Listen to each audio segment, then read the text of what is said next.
encouragement of representative democracy in Latin America, the United States has a strong interest in just the reverse. Apart from procedural democracy, especially the holding of elections, which only too often have proved farcical, functioning democracy may respond to popular concerns, while the United States has been concerned with fostering the most favorable conditions for her private overseas investment. Accordingly, there is no serious question of U.S. intervention in the case of the many right-wing military coups, except, one may add, intervention to support or initiate them. But matters are different when her own concept of democracy, closely identified with private capitalistic enterprise, is threatened by communism, commonly a cover term for the threat of independent development. The record is not fundamentally different outside of Latin America, as one would expect from the nature of the institutions that set the basic framework for policy choices. Nor is it surprising that policies continue today, reflecting the same schizophrenia. Carruthers hopes that democracy promotion will mature into a proto-science, though the process is slow. Democracy promotion is not a young field. When one considers the efforts by the United States in the early 20th century to construct democratic governments in Central America and the Caribbean after its various military interventions there. A competent scholar, Carruthers is well aware of the nature of these efforts, well illustrated by the three leading targets of U.S. military intervention: Haiti, Guatemala, and Nicaragua. In these cases, as in others, we find that policies did not materially change with the onset of the Cold War, and that during the Cold War years the conflict was rarely relevant, beyond providing misimpressions. What we find throughout is the operative principle that Carruthers describes. Woodrow Wilson invaded Haiti, the prototypical failed state, in 1915. Sending his troops to dissolve the National Assembly by genuinely Marine Corps methods, in the words of the Marine commander Major Smedley Butler. The reason was the Assembly's refusal to ratify a U.S.-designed constitution that gave U.S. corporations the right to buy up Haiti's lands, regarded by the invaders as a progressive measure that Haitians could not comprehend. A Marine-run plebiscite remedied the problem. The Constitution was ratified by a 99.9% majority, with 5% of the population participating.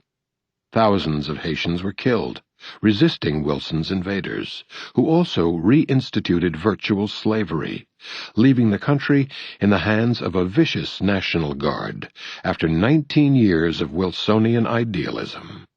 Horrors continued unabated, along with U.S. support, until Haiti's first democratic election in 1990. The outcome set off alarm bells in Washington. Grassroots organizing in the slums and hills, to which few had paid attention, permitted an authentic election. Against enormous odds, the population chose their own candidate, the populist priest Jean-Bertrand Aristide, while the U.S.-approved candidate, former World Bank official Marc Bazin, received 14% of the vote. Washington moved immediately to reverse the scandal. Aid for democracy promotion sharply increased, directed to anti-government, pro-business groups, mainly through the U.S. Agency for International Development, USAID, also the National Endowment for Democracy, and AIFLD, the AFL-CIO affiliate with a notorious anti-labor record throughout the Third World. One of the closest observers of Haiti, Amy Willents, wrote that USAID's huge democracy enhancement project was specifically designed to fund those sectors of the Haitian political spectrum where opposition to the Aristide government could be encouraged. Other U.S. policy choices were also directed to containing the threat of democracy that had made the wrong decisions. When a military coup took place a few months later, the Organization of American States imposed an embargo. Bush I announced that he would violate it, exempting U.S. firms. Under Clinton, trade increased still further.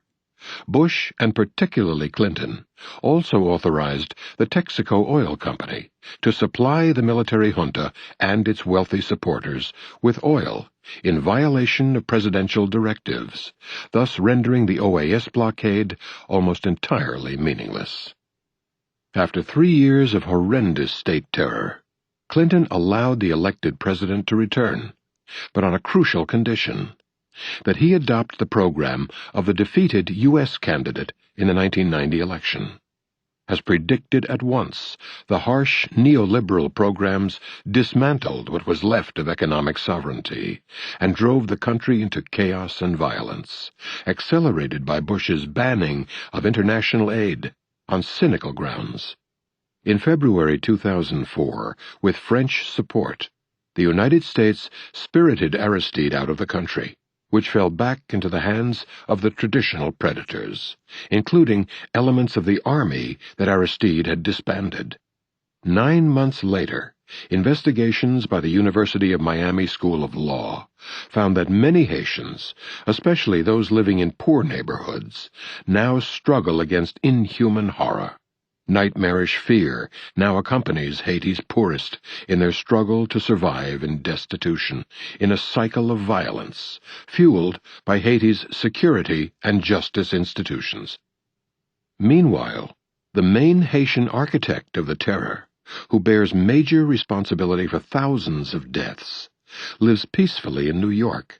Emmanuel Constant, who headed the terrorist force FRAP, repeated requests by the elected government of Haiti for his extradition were rejected by Washington, or simply ignored.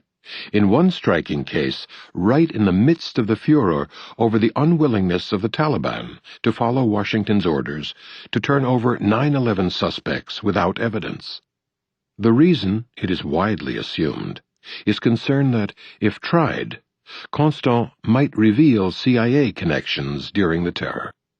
The virus of popular democracy once again was destroyed, along with hopes for some measure of social justice in a country that has been crushed under the boots of the great powers for centuries. There is no further interest in Washington, which has been in charge of the operation for the past century. What survives in the doctrinal system is that Haiti has been battered by storms of its own making, and that the despair of Haitians over their wrecked country is a sorry comment on the failed governments since Aristide assumed office in 1991. Washington's dedication to democracy promotion could not overcome the deficiencies of the society it so fervently sought to help. In Guatemala, Washington's destruction of the elected government triggered a ghastly 4-decade-long cycle of terror and repression that led to the death of perhaps 200,000 Guatemalans, facts well enough known despite Reagan administration efforts to protect state power from U.S. citizens by blocking the regular declassification procedure covering atrocities there, an appalling incident in the history of the State Department's Office of the Historian. Guatemala's hopeful decade of democracy was crushed, with resort to Cold War pretexts that would be disgraceful even if they had been valid. The real reasons, as extensively documented in the internal record, were fear of Guatemalan democracy, and the risk that the infection of highly popular social and economic reforms there would spread in the region. When there finally was an independent accounting by truth commissions in El Salvador and Guatemala, the scenes of the worst terrorist crimes of the Reagan years, the atrocities were almost entirely attributed to state terrorists, as had been evident all along.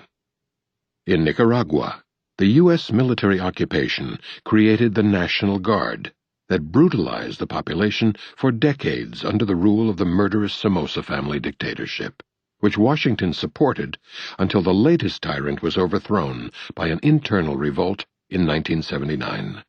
When Somoza could no longer be sustained, Washington tried to preserve its National Guard, then turned to a terrorist war, which raged until 1990, when voters chose a candidate of Washington's choice, with a gun to their heads, as Thomas Walker writes in his Standard History. The death toll was equivalent in per capita terms